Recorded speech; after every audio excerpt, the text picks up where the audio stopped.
kisah kakak saya dulu lah. Saya pun sebab juga lah. Jadi ramai. Ini cerita pasal kakak Wak Kila dulu masa muda-muda. Wak Kila ni memang sayang betul kepada adik-adik. Dia juga dia jaga semua elok-elok. Orang ni aktif. Pagi petang asyik mesyuarat. Keluar sana sini. Memang orang kuat lah Wak Kila ni. Kata Bibi Maya, dia antara yang paling rapat sangat dengan Wak Kila. Macam mana dengan anak? Macam mana mak dengan anak? Kalau Wak Kila ni keluar, Bibi mesti nak ikut. Tak bagi ikut, terus menangis. Kadang Wak Kila pergi tengok wayang pun, katanya pergi mesyuarat. Ini akal Wak Kila je. Okey, sekian. Itu cerita Wak Kila. Okey, Assalamualaikum.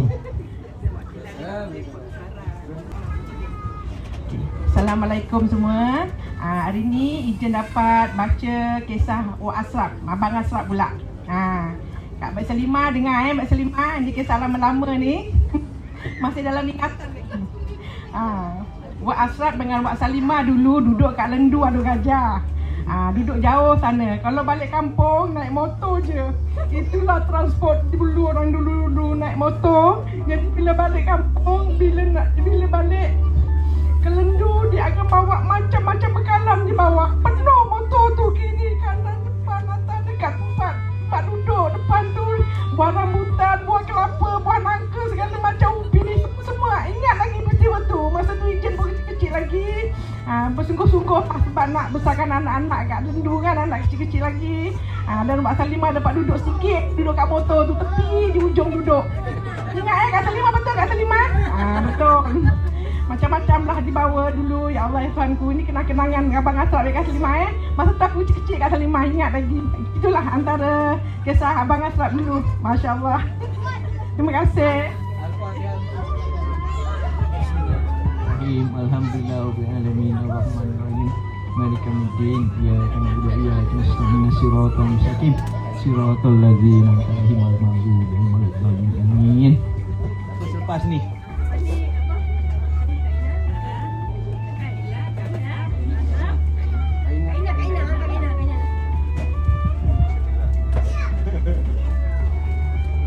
Assalamualaikum warahmatullahi wabarakatuh.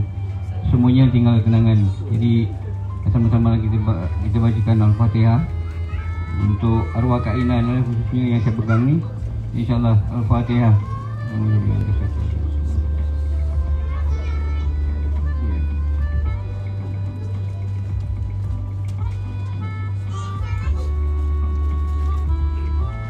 Jadi kalau kita dengar muzik latar belakang ni pun kita pun rasa nak minta saya mata Tahniahlah pada pengajian majlis.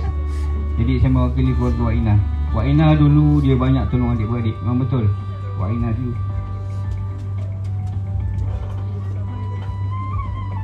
Mampu je pun tu Wak Ina ambil. Lepas tu sekolah menengah di Mentakap Bahang.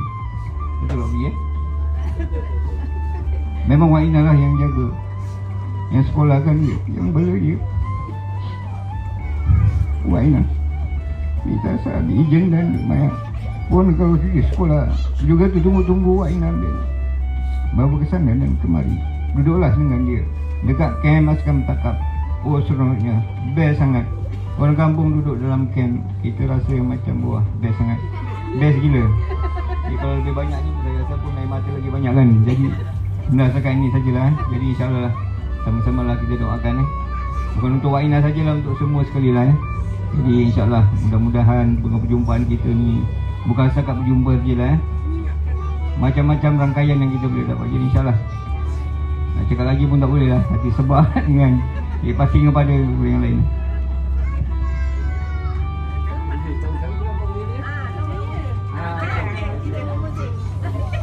Assalamualaikum warahmatullahi wabarakatuh. Saya saya nak cerita sikit pasal Mak Uzi. Mak Uzi Mak Uzi dulu masa kecil dia geng isap putih. Semua isap putih. Tidak, zaman tu bukan macam zaman sekarang putih lawa-lawa. dulu puting simple. Semua adik-beradik masa tu isap puting, termasuklah Mama Namat, Oman Jana dan adik-adik yang lain. Tapi yang paling suka menyakat mesti Mama Fuzi. Suka ambil puting adik-adik lain.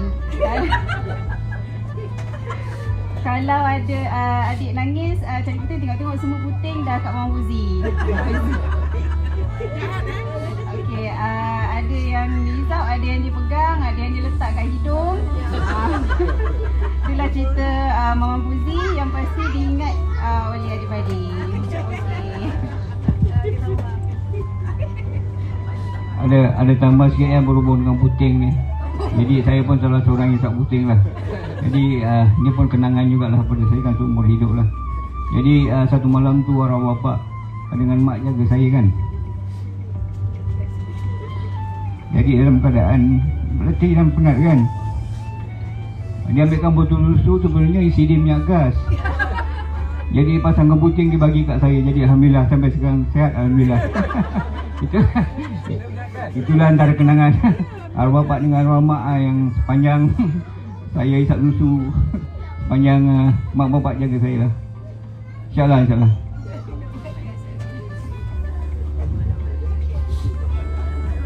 Assalamualaikum warahmatullahi wabarakatuh. Ini kisah Mama Namat. Mama Namat dulu masa kecil-kecil memang kuat menangis. Nangis dia bukan biasa-biasa. Sampai bibir biru. Kadang-kadang tu Mak Wek terpaksa panggil Wak Kusen, suruh bacakan ayat-ayat nak bagi tak kuat nangis. Ada masa tu Mak Wek kata bila Mama Namat nangis lama sangat sampai hilang suara. Jadi Mak Wek pun bawa tawaf keliling rumah. Pusing-pusing satu rumah. Mak Wek dulu kalau siapa-siapa nyakat Mama Namat memang kena marah. Sebab bila dia dah mula menangis memang susah nak berhenti. Okey. Bismillahirrahmanirrahim. Bercerita pasal puting susu tadi kan. Asal sedih pun ada. Kerana 2-3 puting kat tangan saya. Yang lain menangis. Bada je. Puting tu bukannya wangi. Dia bau getah. Tapi itulah kenangan dululah kecil-kecil. Ini kisah Abang Jana pula. Abang Jana dulu kecil-kecil dia memang degil. Masa kecil dulu dia sado, badannya sado, montel gitu. Kalau bagi apa-apa suruh dia pegang, memang dia pegang kuat-kuat. Kalau hari itu Man Fuzi, hari itu saya lastik burung, saya dapat burung, saya suruh dia pegang. Nah, ni pegang burung ni kuat-kuat. Aku nak sembelih burung ni, aku ambil pisau. Sementara aku ambil pisau, datang balik, tengok burung tu dah mati. Kerana kuatnya pegangan tu. Itulah. Aduh, ingat betul burung tu. Burung tu tak macam mana kat dia sakitnya. Kena genggam sekuat-kuatnya. Itulah burung. Nasib kau lah burung. Sekian, terima kasih. Allahuakbar.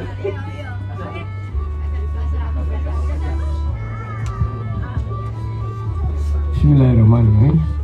Ini adalah kisah Bik Tasar. Saya bacakanlah kisah dia. Mungkin keluarga Wahab boleh dengar kisah dia ni. Bismillahirrahmanirrahim. Bik Tasar dulu masa muda-muda memang rajin. Sebab itulah Haji Wahab ni memang berkenan sangat tu. Rajin kemas rumah dan rajin menjahit. Itulah sebab tu Bik Tasar ni sampai boleh ambil tempahan upah jahit baju.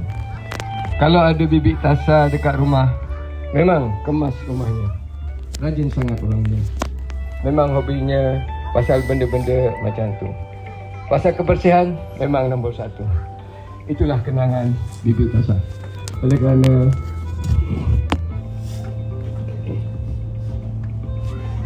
mereka telah mendahului kita hadiahkanlah Fatihah untuk mereka.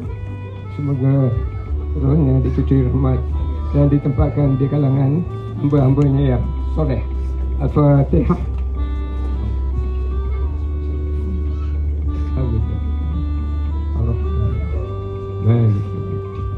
Iya.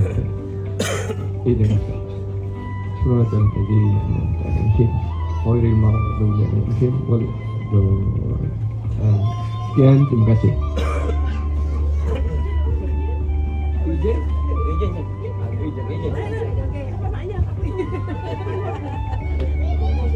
Baik, pada tangan saya ni ialah kisah Big Ejen masa zaman kanak-kanak dulu lah. Big Ejen dan Big Tasa ni dulu tukang masak kat rumah Mak Wek. Masa mak bapak pergi motong getah, jadi dia orang ni selalu curi pucuk paku. Cari pucuk paku, pucuk ubi, pucuk manis kat belakang rumah sampai Tanjung Mak Mida Sebab tu Big Ejen pandai masak. Sebab rajin masak daripada dulu. Okey.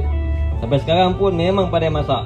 Masakan sedap macam masakan Mak Wek. Jadi siapa-siapa rindu masakan Mak Wek boleh bertandang ke rumah Big Ejen. Okey, Big Ejen ni ada satu cerita lagi. Big Ejen ni dulu ada seekor ayam. Dia suapnya batu kecil. Batu kecil-kecil tu bukannya jagung. Dia main suapkan aja. Ayam tu sama nasib dengan burung yang mempunyai lastik tu lah. Boleh tahan juga Big Ejen ni masa kecil dulu. Jadi saya nak tanya, mansanya okey ke? Tak ada. Pernah ada menu yang jangan-jangan tak ada? Okey semua Okey. Okey, baik, sekian.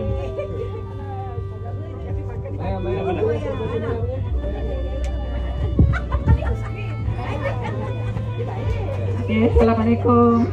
Kita nak cerita pasal Bimaya pula. So Bimaya ni kecil-kecil ni dia suka dolan-dolan.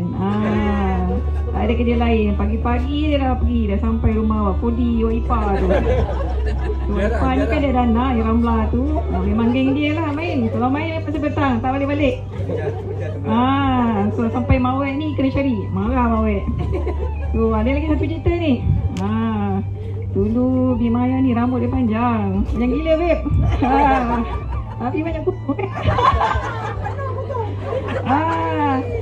So Mawek ni dia akan letak dalam minyak tanah. Kutu tu hilang. Dah macam perumahan dah. Kutu banyak gila.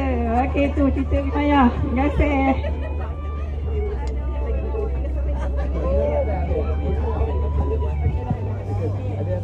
Okey, sekarang ni pasal Mama Jamal pula ya. Okey, Mama Jamal. Mama Jamal dulu masa kecil-kecil manja sangat dengan Pak Wek. Okey, apa yang Mama Jamal nak semua Pak Wek bagi. Sebab anak bongsu lah katakan kan. Jadi satu PM Mama Jamal ni dia tak suka pakai baju dengan seluar. Masa kecil-kecil dulu kan, ya Allah. Balik je sekolah, terus buang baju dengan seluar. Terbogel. Bogel. Lepas tu Mama Jamal ni memang putih warnanya, comel sangat. Satu lagi Mama Jamal ni kan, kalau ada orang datang kat rumah, dia nyorok bawa katil, bawa amben. Tak sekali kau nyorok. Tak tahu kenapa ni kau tolong orang ni. Nangis buat nyorok bawa katil. Itulah dia, memang tak nak jumpa orang, dia takut kalau jumpa orang. Itu kisah Mama Jamal. Dia pemalu. Dia pemalu orang ni. Sampai sekarang pun malu juga dia. Dulu tidak malu. Mandi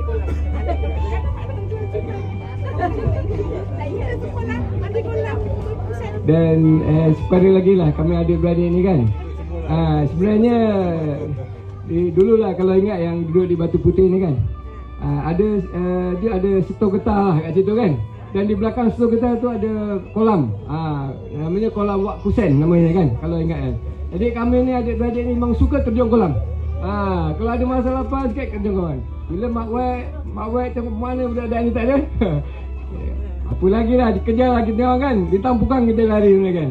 Dia hobi sebenarnya kan. Bila ada masa lapang, ada ruang, tengok mak ayah tak ada, Pak Wek tak ada, kami kadang-kadang adik-adik ni ada yang mandi kolam di kolam Wak Kusen. Tapi sekarang kolam tu dah tak ada lah sebenarnya kan. Itu hanya tinggal kenangan saja.